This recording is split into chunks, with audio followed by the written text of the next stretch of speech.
Hello दोस्तों, इस video में मैं आपको मेरी 1 मार्च से लेके 15 मार्च तक की मेरे आपको प्रॉफिट एंड लॉस की स्टेटमेंट दिखा दूंगा, जिसमें मैं ऑप्शन बाइंग करता हूं। ओके, और मैं सिर्फ 30,000 फंड के साथ मैं ट्रेड कर रहा हूं। मेरा फंड एक डिसेंट फंड है, तो भी मैं एक 30,000 के साथ फंड यूज़ करता हूँ। उसका मैं आपको रीज़न भी बाद में बता दूंगा। और ये मंथ का टारगेट मेरा 30,000 से मैं ट्रेड करके मेरा टारगेट 40,000 के आसपास का था। मगर ये वीक में मुझे सिर्फ एक ही ट्रेड मिला, क्योंकि 3 दिन मेरे सेटअप में ट्रेड बैठा ही नहीं। तो ज़बरदस्ती एंट्री लेने से अच्छा एंट्री ना ले, वो सही बात है। ओके, सो मेरे सेटअप में ट्रेड बैठा नहीं था, तो इसके लिए मैंने एंट्री नहीं लिया, क्योंकि जब तक मेरे सेटअप में ट्रेड बैठता नहीं मैं एंट्री लेता ही नहीं। फिर भले मुझे बैक टू बैक 6 दिन एंट्री क्यों ना मिले, मैं एंट्री लूँगा ही नहीं। मैं आपको पहले मेरी स्टेटमेंट दिखा दूंगा। अगर आप देखोगे, एक बार स्क्रीनशॉट मार लेता ताकि आपको समझाने में आसानी पड़े।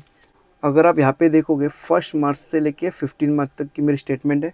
और फर्स्ट वीक में मुझे 1 2 3 4 5 पाँचों दिन मुझे ट्रेड मिला था, जिसमें मुझे एक डिसेंट प्रॉफिट मिला, क्योंकि मेरा फंड सिर्फ 30,000 से यूज़ करा था और मैंने 30,000 फंड यूज़ भी नहीं किया था। ओके, सो 3rd मार्च को मुझे 7,100 का प्रॉफिट हुआ, 200 का। 4th मार्च को मुझे 2,200 का प्रॉफिट हुआ। और 5th मार्च को मैं कॉस्ट टू कॉस्ट निकला। 6th मार्च को मुझे 2,800 का प्रॉफिट हुआ। 7th मार्च को मुझे 2,300 का लॉस हो गया। ओके, और 13 को मुझे सिर्फ 1,000 के आसपास का प्रॉफिट हुआ। ओके, जहाँ पे आपको 7,000 के ऊपर का प्रॉफिट दिख रहा है, वहाँ पे मेरा एग्जैक्ट टारगेट हिट हो गया। मतलब ऑलमोस्ट 1:5 के आसपास मेरा टारगेट हिट हो गया। अगर 1:6 होता तो मुझे 9,000 के आसपास का प्रॉफिट होता। ओके, सो मेरा फिक्स है, अगर इतना बड़ा प्रॉफिट मेरा, तो समझ जाओ मेरे पूरा टारगेट हिट हो गया। और जहाँ पे छोटे छोटे प्रॉफिट दिख रहा है, 2,000 3,000 1,000, तो वहाँ पे समझ जाने का मेरा ट्रेलिंग एसएल हिट हो गया। ओके, मेरा सिर्फ 10 पॉइंट का मेरा एसएल रहता है, और मेरा टारगेट कम से कम 1:4 1:5 या 1:6 के आसपास में मेरी पोजीशन है, और स्क्वेयर ऑफ कर देता हूँ। ठीक है। और अगर आप यहाँ पे देखोगे, 10th मार्च, 11th मार्च और 12th मार्च, ये तीनों दिन मेरे सेटअप में ट्रेड ही नहीं बैठा, तो इसके लिए मैं जो है एंट्री नहीं लिया। और 13 मार्च को मैंने एंट्री लिया, मगर मैं जस्ट सिस्टम से बाहर हट गया, कुछ बात देख रहा था। और जैसे मैंने वापस मेरा सिस्टम पे ध्यान आ गया, तो मुझे वहाँ पे ऐसा कुछ तो मेरा सेटअप में एग्जिट का ट्रेड बताया था शायद से, तो इसके लिए मैंने मेरी पोजीशन है वो एग्जिट कर दी।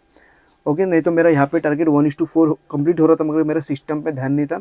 इसके लिए मैं थोड़ा सा कंफ्यूज हो गया कि मेरे मार्केट ने मेरे सिस्टम ने एग्जिट का ट्रेड दिया था कि नहीं दिया था, उसमें मैं थोड़ा सा कंफ्यूज हो गया। और मैंने वो 1,000 के आसपास मैंने प्रॉफिट है वो बुक किया। और अगर आप मेरा नेट प्रॉफिट एंड लॉस देखोगे, 30,000 की फंड यूज़ करके 11,600 मेरा रियलाइज प्रॉफिट है। मेरे चार्जेस सिर्फ 780 के आसपास मेरे चार्जेस लगे हैं। और नेट रियलाइज प्रॉफिट अगर आप देखोगे तो 10,800 रुपये से हुआ, मतलब 11,000 के आसपास मुझे एक नेट प्रॉफिट हुआ। और आप नंबर ऑफ़ ट्रेड्स भी देखोगे, तो नंबर ऑफ़ ट्रेड्स देखो कितने कम है। सिर्फ एक ट्रेड, 2 ट्रेड, एक ट्रेड, यहाँ पे 3 ट्रेड हो गया, वो भी मेरा एक ओवर। जहाँ पे 3 ट्रेड भी दिखोगे ना, तो आप समझ जाना वहाँ पे मेरा ओवर ट्रेडिंग हुआ। यूजुअली मैं ओवर ट्रेडिंग करता नहीं हूँ।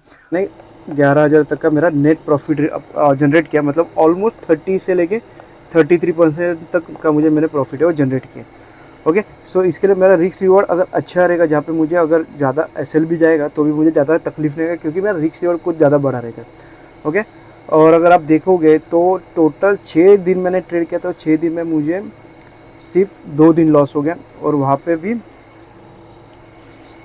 एक लॉस है वो कॉस्ट टू कॉस्ट में मेरा निकल गया, सिर्फ 69 रुपीज़ मेरा लॉस हो गया यहाँ पे, जहाँ पे मेरा ओवर ट्रेडिंग हुआ। मतलब एक ट्रेड मैंने ज़्यादा एक्स्ट्रा लिया, वो भी सेटअप पे बैठा था इसके लिए एक्स्ट्रा लिया, नहीं तो मैं लेता भी नहीं था। वहाँ पे मुझे 2,300 के आसपास का लॉस हो गया। और आपको ये 2 वीक में आपको कितना प्रॉफिट हो गया, अगर आप चाहो तो मुझे कमेंट कर सकते हो। अगर आपको कुछ डाउट रहेगा तो आप कमेंट भी कर सकते हो, और ये वीडियो अच्छा लगा तो आप लाइक भी कर सकते हो। धन्यवाद।